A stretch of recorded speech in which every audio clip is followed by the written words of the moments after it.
എല്ലാവർക്കും നമസ്കാരം. ഇന്നത്തെ ഡിസ്കഷൻ ബോൺ മാരോ ട്രാൻസ്പ്ലാന്റ് അഥവാ മജ്ജ മാറ്റിവെക്കൽ ശസ്ത്രക്രിയയെക്കുറിച്ചാണ്. ബോൺ മാരോ ട്രാൻസ്പ്ലാന്റ് ശരിക്കും ഒരു ശസ്ത്രക്രിയയല്ല. നമ്മളൊരു കിഡ്നി മാറ്റിവെക്കുന്ന മാതിരിയോ ലിവർ മാറ്റിവെക്കുന്ന മാതിരിയോ നമ്മളൊരു സർജറി അല്ല ബോൺ മാരോ ട്രാൻസ്പ്ലാന്റ്.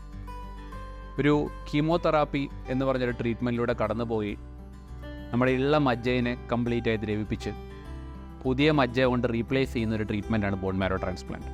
ബ്രോഡ്ലി രണ്ടായിട്ട് തിരിക്കുന്നുണ്ട്: autologous transplant and allogeneic transplant. Autologous എന്ന് പറഞ്ഞു കഴിഞ്ഞാൽ സ്വന്തം ശരീരത്തിലെ മജ്ജയെടുത്ത് ആദ്യം വേർതിരിച്ച് എടുത്തു വെച്ചതിന് ശേഷം നമ്മൾ ഈ കീമോ കൊടുത്ത് ആ ബാക്കിയുള്ള മജ്ജേനെ, ക്യാൻസറസ് ആയിട്ടുള്ള മജ്ജേനെ നമ്മൾ കൊന്നതിന് ശേഷം ഈ എടുത്തു വെച്ച മജ്ജ തിരിച്ചു കയറ്റി അത് പുതിയ രക്തം ഉണ്ടാക്കുന്നതിനാണ് ഓട്ടോലോഗസ് ട്രാൻസ്പ്ലാന്റ്.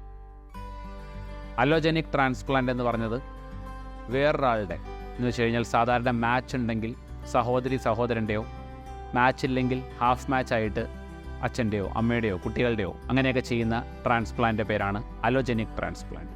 ഇതിൽ മനസ്സിലാക്കേണ്ട രണ്ട് കാര്യങ്ങൾ എളുപ്പത്തിൽ പറയാനുള്ളത്: കൊടുക്കുന്ന ആൾക്ക്, ദാനം ചെയ്യുന്ന ഇപ്പോൾ ഒരു സഹോദരി ആവട്ടെ സഹോദരനാവട്ടെ, അവർക്ക് തീർച്ചയായിട്ടും ഒരു സൈഡ് ഇഫക്റ്റും ഇല്ലാത്ത ഒരു സംഭവമാണ്. നമ്മളൊരു ലിവർ ദാനം ചെയ്യുന്ന വഴിയോ കിഡ്നി ദാനം ചെയ്യുന്ന വഴിയോ സർജറിയോടൊന്നും കടന്നു പോകേണ്ട ആവശ്യമില്ല. അവർക്കൊരു 300-350 മില്ലി ആ രക്തത്തിൽ നിന്ന് മൂലകോശങ്ങൾ മാത്രമേ എടുക്കുന്നുള്ളൂ. അപ്പോൾ അത് ഡോണേഴ്സിന് കംപ്ലീറ്റ് സേഫാണ്. സാധാരണയായിട്ട് ബോൺ മാരോ ട്രാൻസ്പ്ലാന്റ് ചെയ്യാറുള്ളത് രക്തസംബന്ധമായ ക്യാൻസേഴ്സിനാണ്: ലുക്കീമിയ, ലിംഫോമ, മൈലോമ. അതിൽ ലിംഫോമ ആൻഡ് മൈലോമ എന്ന് പറഞ്ഞ അസുഖത്തിൽ സാധാരണയായിട്ട് ഓട്ടോലോഗസ് ട്രാൻസ്പ്ലാന്റ് അഥവാ സ്വന്തം മജ്ജ എടുത്തിട്ടുള്ള ട്രാൻസ്പ്ലാന്റ് ആണ് ചെയ്യുമെങ്കിൽ, ലുക്കീമിയ എന്ന് പറഞ്ഞ അസുഖത്തിലാണ് സാധാരണ അലോജനിക് ട്രാൻസ്പ്ലാന്റ് ചെയ്യാറ്.